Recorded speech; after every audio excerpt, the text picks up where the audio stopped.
परमात्मा ने ये सारी सृष्टि अपने प्रेम में बनाई है और उसे पवित्रता से भरा हुआ है। ये सारी सृष्टि अत्यंत पवित्र है। उसमें जो कुछ भी अधम है और बुरा है वो मनुष्य ने ही संचित किया हुआ है, क्योंकि मनुष्य ही ऐसा जीव संसार में बनाया गया कि जो स्वतंत्र है। बाकी सारी ही सृष्टि परमात्मा के इशारे पे नाचती है, एक पत्ता भी उनके इशारे के बगैर नहीं मिलता। सारी सृष्टि में जो अधम से अधम है, जो नरक से नरक है, जो पाप से भी बढ़ के पाप है, वो सब मनुष्य ही का बनाया हुआ है। इसकी रचना मनुष्य ने ही की है। और ऐसे ही गिरे हुए अधम लोग जब अधमाधम स्थिति में पहुंच जाते हैं तब वे शैतान के रूप में विचरण करने लग जाते हैं। शैतान परमात्मा ने नहीं बनाए, उसको मनुष्य ने बनाया है और वो शैतान की पूजा करता है क्योंकि उसने ही उसकी रचना की। जब तक हम शैतान को शैतान नहीं कहेंगे, जब तक हम अधर्म को अधर्म नहीं कहेंगे, जब तक हम बुराई को बुराई नहीं कहेंगे, तब तक हमारे अंदर अच्छाई जागृत नहीं होता। आपने सुना होगा कि जब लोग मक्का जाते हैं तो रास्ते में एक वहां शैतान की मूर्ति बना के बिठाई गई है और सब लोग अपने घर से अपने पुरानी चप्पल लेकर वहां जाते हैं और पहले शैतान को मारते हैं, माने उसको धिक्कारते हैं। उसको धिक्कारे बगैर परमात्मा आपको स्वीकार नहीं करने वाले और उनके स्वीकार हुए बगैर कुछ भी आपको नहीं मिलने वाला, आप चाहे कुछ कर लीजिए। उनकी मेहर आप पर होनी चाहिए,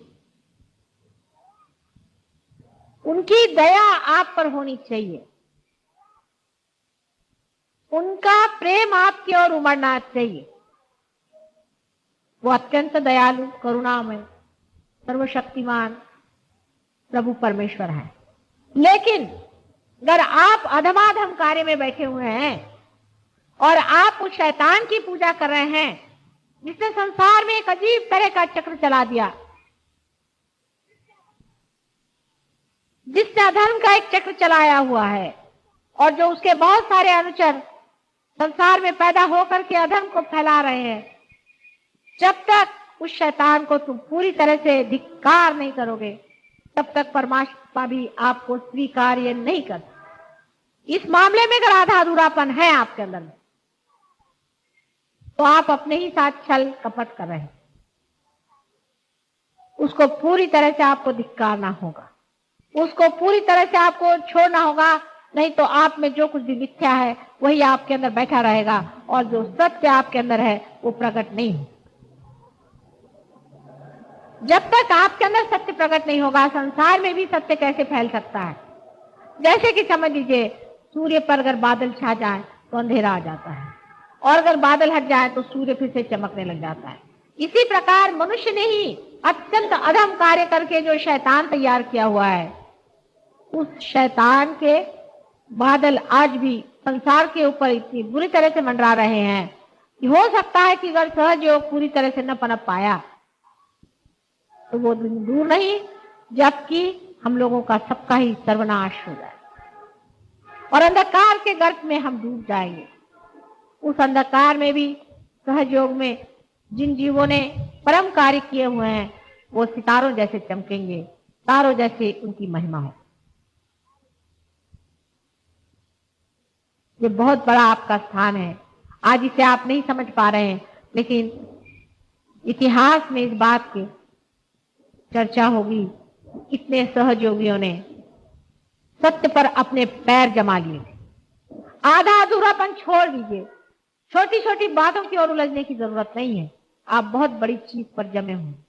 इतनी बड़ी चीज पर जमने वाले लोगों को चाहिए कि छोटी मोटी चीजों की ओर बिल्कुल ही ध्यान नहीं।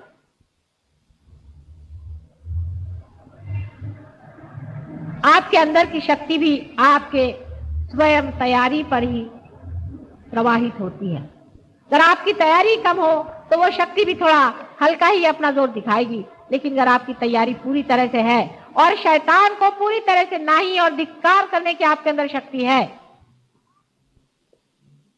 तो आप ही में से बहुत बड़े बड़े संत और गुरुजन निकलने वाले हैं। और एक बड़ी भारी पीढ़ी आज जन्म ले रही है। एक 5 साल के बच्चों से लेकर के आज ऐसे नवोदित बहुत से बड़े बड़े जीवों ने एकदम से संसार में जन्म ले लिया है, जैसे कि ऊपर ही से कहीं से सारा की सारा उनका पूरा तबका टैका ही उतर आया। बहुत से बच्चे मैं देखती हूँ कि वो पार ही पैदा हो गए, पर नींव के पत्थर तो आप ही हैं। सहयोग के नींव के पत्थर आप लोग हैं।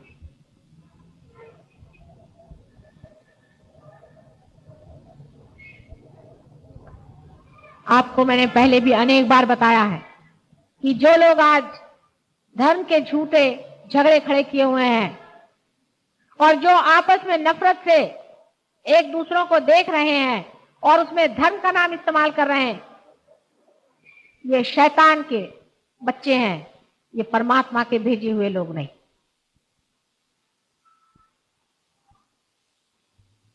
परमात्मा ने कभी भी द्वेष और दुष्टता को मान्यता नहीं दी है, लेकिन उसका खंडन किया है, उनका संहार किया है।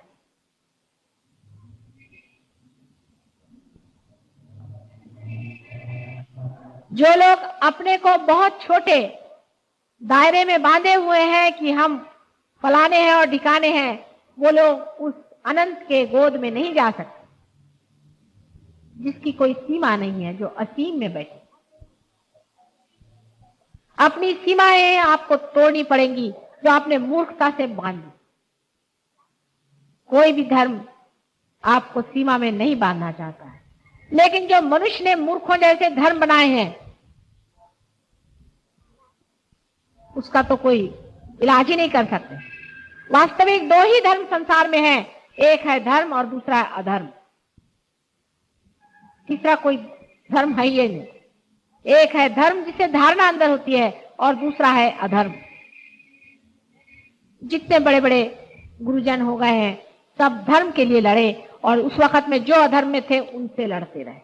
फिर उसका नाम मुसलमान कहिए, चाहे उनका नाम आप हिंदू कहिए, चाहे उनका नाम आप क्रिश्चियन कहिए, लेकिन उनके जितने भी फॉलोअर्स थे, अनुयायी थे, उन लोगों में वो सत्यता नहीं थी। उन्होंने अपने छोटे छोटे ग्रुप बना लिए और अधर्म के 2 झगड़े होने लगे। एक अधर्म से दूसरा अधर्म लड़ने लगा। धर्म में झगड़ा कोई नहीं होता है, धर्म में कलह नहीं होता है। धर्म सब एक है, सबके अंदर एक है, सब में एक ही बैठता है। उसमें कोई आर्ग्यूमेंट नहीं होता है। जब आप लोग सबके और हाथ करके खड़े होते हैं तो सभी के सब बताएंगे कि माँ इस आदमी से हमें यहाँ जलन आ रही है, माने उसके आज्ञा चक्र पकड़ा हुआ है, सब के सब बताएंगे। एक फर्क नहीं बताएगा, दूसरा फर्क नहीं बताएगा। जो कोई भी इस हॉल के इस छत को देखेगा तो यही बताएगा कि ये छत सफेद रंग का है, दूसरा रंग नहीं बता सकता। जब आप हंसेंगे तो एक ही ढंग से हंसते हैं और जब रोएंगे तो आपके आंख से आंसू आएंगे और एक ही ढंग से आप रोएंगे। उससे भी कितना अधिक धर्म का अपना स्वरूप है जो कि व्यापक है और सबके अंदर एक जैसा है। उस धर्म में झगड़ा होना संभव ही नहीं हो सकता, कलह होना संभव ही नहीं हो सकता। कलह जहां आया समझ लीजिए कि एक अधर्म दूसरे अधर्म से लड़ रहा है। धर्म कभी धर्म के साथ लड़ नहीं सकता। जो आदमी अपने को धार्मिक कह करके और दूसरे को भी कहता है कि आप भी धार्मिक हम भी धार्मिक, लेकिन लड़ लें, वो धर्म को जानता नहीं।